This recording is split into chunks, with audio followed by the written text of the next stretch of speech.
Le torchon brûle entre Trump et l'Iran. Vendredi, le président américain annonçait qu'il ne certifierait pas l'accord sur le nucléaire iranien, une décision qui vient parachever la montée progressive des tensions entre les deux pays depuis l'arrivée du milliardaire à la Maison-Blanche.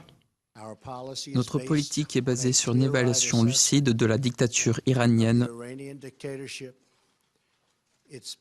son soutien au terrorisme et ses constantes agressions au Moyen-Orient et partout dans le monde.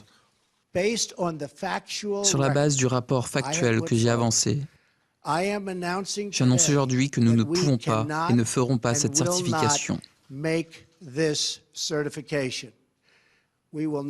n'allons pas poursuivre ce chemin dont la conclusion prévisible est plus de violence, plus de terreur et la menace bien réelle de l'émergence du nucléaire iranien.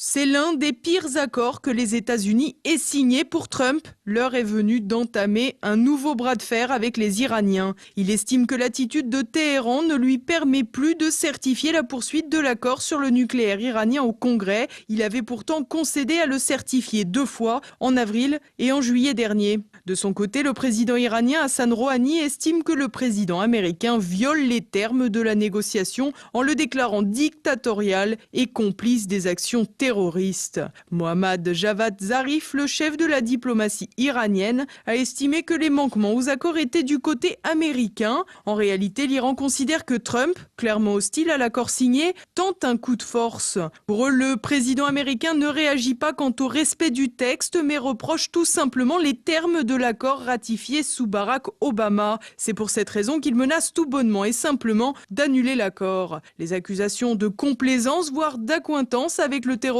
sont donc perçues comme des prétextes et des accusations sans fondement. En réalité, ce qui a mis le feu aux poudres date du 23 septembre dernier. En effet, un test de missile d'une portée de 2000 km a été réalisé avec succès par l'Iran. Problème, la portée du missile permettrait d'atteindre Israël et des bases américaines de la région. Il faut dire qu'Israël a toujours été opposé à ce que l'accord soit signé, mais au moment des négociations, les relations entre Benyamin Netanyahou et Barack Obama étaient tendues et le Premier ministre israélien n'avait pas grande influence sur le président américain. Depuis l'élection de Donald Trump, la donne a changé. Les liens entre l'oncle Sam et l'État hébreu se sont peu à peu renoués pour se remettre en marche.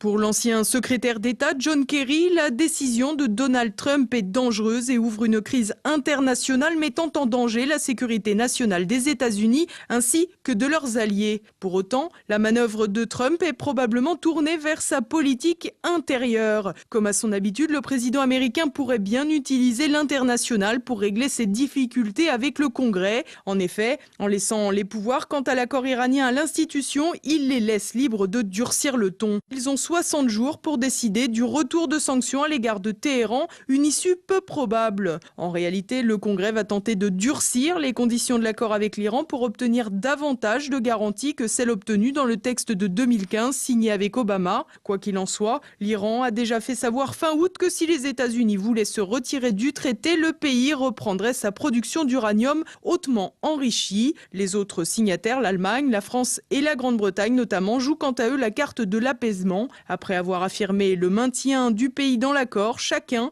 a voulu apporter sa pierre à l'édifice diplomatique pour avancer vers une sortie de crise, comme pour fermer les yeux sur le fait que le match se jouait uniquement à Washington.